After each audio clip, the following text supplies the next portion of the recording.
Bienvenidos a este capítulo 4 de La realidad a la denuncia. Vamos a comenzar con esta pieza de Pedro Ángel Espinosa, que es parte de la colección del Museo Forma y que además me parece muy importante porque es de las pocas obras en las cuales vemos representados a indígenas. Cabe mencionar que en las colecciones públicas no hay una obra que mencione como título indígenas tal cual. Esto es lo más cercano y el título es Campesinos. Yo creo que es interesante ver esta obra y pensar en la obra que veíamos anteriormente, la última del capítulo anterior, donde veíamos a estas mujeres con esos trajes que recordaban más a las volcaneñas, pero aquí en realidad sí vemos como este refajo y estas camisas que tienen estos bordados. E incluso es interesante, por ejemplo, cómo cargaban las flores en la obra de Ana Julia Álvarez y cómo en esta vemos a esta mujer cargando, pero ayudándose con esta pieza de tela, ¿no? Me parece muy interesante siempre por el contexto. Está hecha en esos 14 años que duró la dictadura de Martínez, está hecha en 1938 y aparte de ello, lo que estamos viendo acá es que no le pone, por ejemplo, título indígenas, sino que campesinos. Pero hay que tener en cuenta que habían pasado los hechos del 32 y luego estos indígenas se vuelven campesinos, dichos por los otros, pero ellos saben que son indígenas. Tienen su traje, digamos, tradicional, no típico, porque típico es el otro que veíamos más bien como folclórico, sino que más como tradicional, con un refajo y una blusa, ¿verdad?, bordada. Lo otro también vemos, como explicabas, a un niño cargado de la forma tradicional indígena en El Salvador.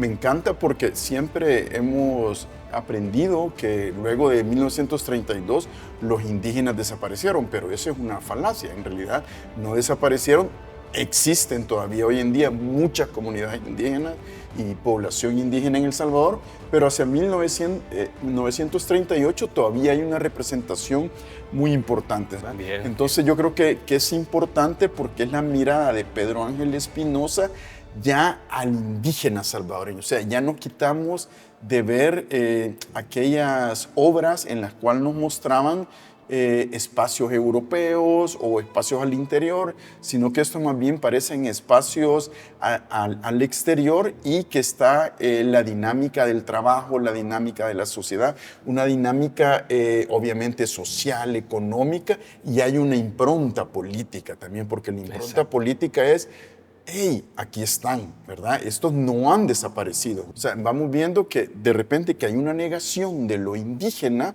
que por lo menos eso nos lo decía la historiografía salvadoreña, y los hechos nos decían que hay una negación indígena, pero aquí estamos viendo unas representaciones indígenas, aunque la negación sí está en el título, ¿verdad? Porque pasan de ser indígenas a campesinos y luego a comunistas, ¿verdad? En un momento estos tres, digamos, maneras de expresarse sobre esta población era indígena, campesino y luego comunista, más cercano del 32, ¿verdad? Vamos a ver una comparación entre el cuadro de Pedro Ángel Espinosa y el cuadro de Miguel Ortiz Villacorta.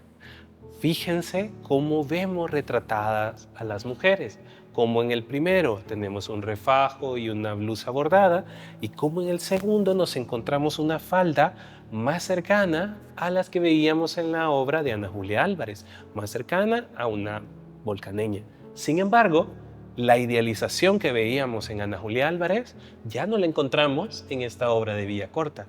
Y creo que eso también es parte importante de cómo la obra nos va contando sobre la historia de nuestro país y cómo los artistas también van representando. Es una gran obra de Ortiz Villacorta, en donde en primer plano pues tenemos a la mujer que sale a vender al mercado y demás los productos tanto que produce probablemente en su espacio, en su solar, digamos, pero también está una niña, ¿verdad? Una niña a su lado que es la que tiene otros productos de venta. Pero hacia el fondo, pues vemos un poblado que probablemente yo lo que te decía, no parece una comunidad indígena, sino que más bien lo que llamaríamos una comunidad ladina en donde convergen indígenas con ladinos o mestizos, como querramos llamarle.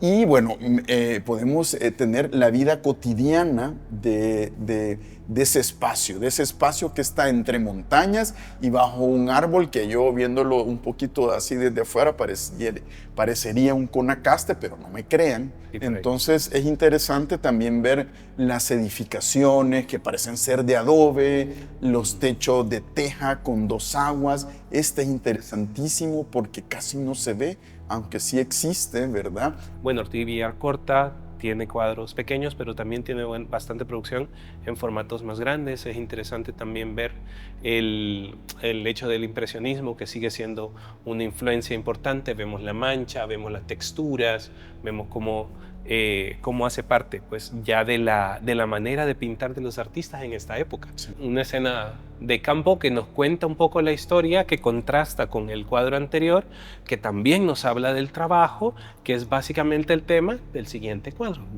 No, y nos habla también de campesinos indígenas, sí, ¿verdad? Totalmente. O sea, no se va de ese lado. De esa fórmula, ¿verdad? De estos campesinos indígenas. Incluso en este cuadro, bueno, esto es Julia Díaz, 1940. Julia Díaz es una artista muy importante para el país.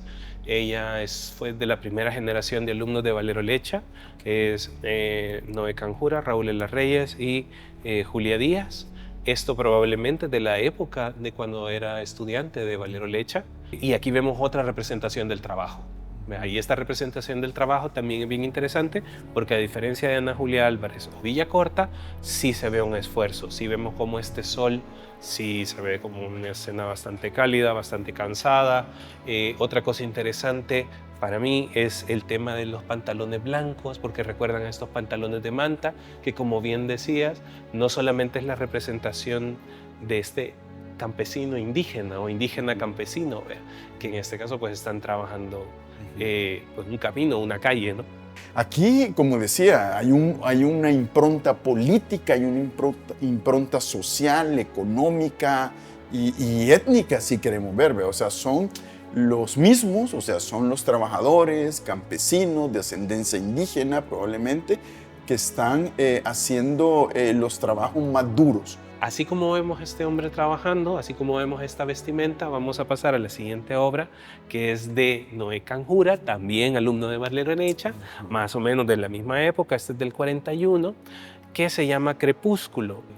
Seguimos en el Martinato, en el 41. Seguimos en el ya 41. Sí, ya de salidita, sí. Pero ahí estamos. Sí. Me interesa porque Noé Canjura es un artista que, de acuerdo al lugar a donde vive, así su obra cambia. Entonces me parece que es un artista que se adapta a su contexto y esto es parte de la obra que realiza mientras está en El Salvador. Él luego vive un tiempo en México, y luego se va para Europa y termina viviendo en Francia.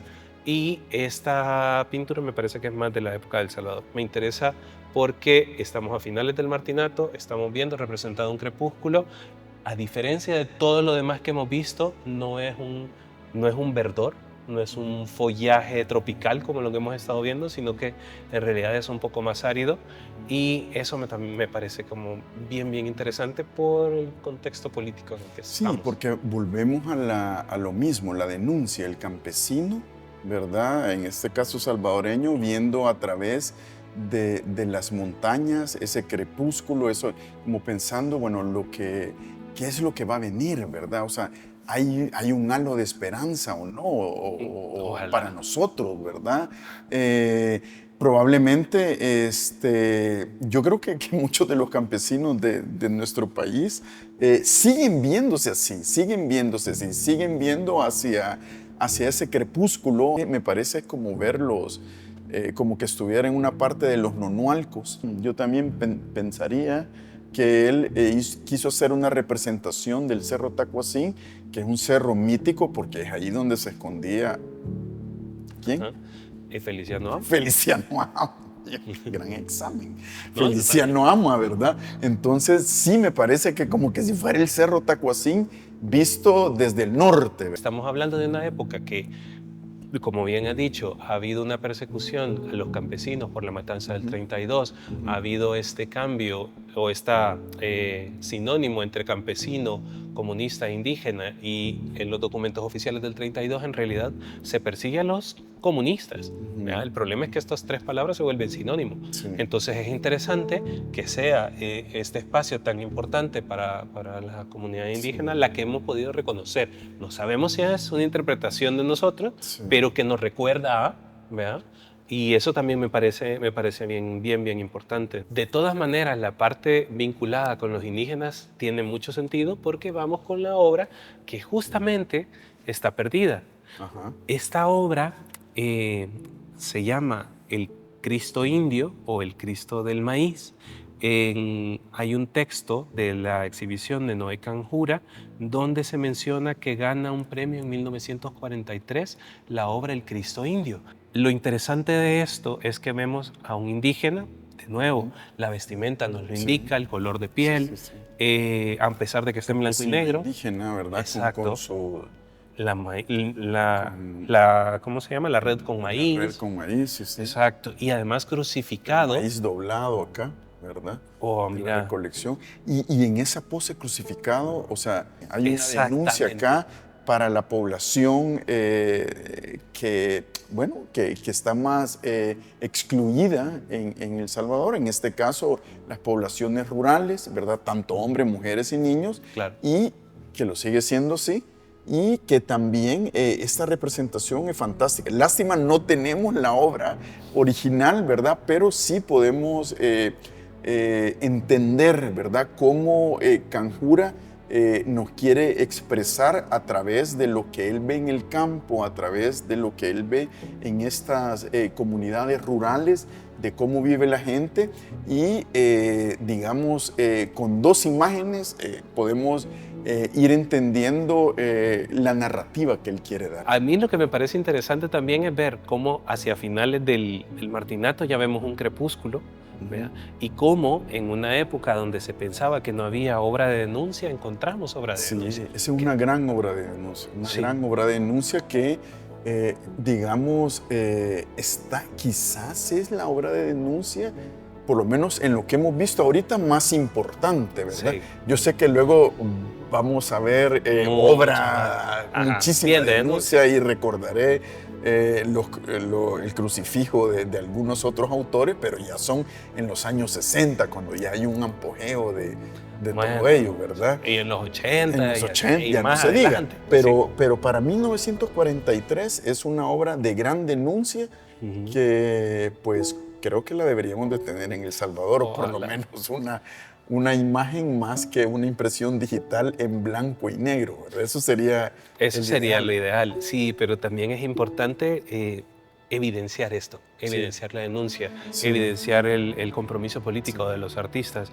evidenciar que hubo esto y que además lo hemos podido reconocer en obras anteriores de este momento. Y yo lo que creo, eso es lo importante de los museos, porque el guión museológico, al final y al cabo, no tenés la obra exactamente, pero has querido llegar, ¿verdad?, a comunicar qué es lo que querés con tu guión y con la museografía. Yo creo que eso es importante. Pues eso es lo que te quería contar y eso quería comentar de este cuarto capítulo. Por favor, acompáñennos en el siguiente capítulo, hacia la modernización. Nos vemos.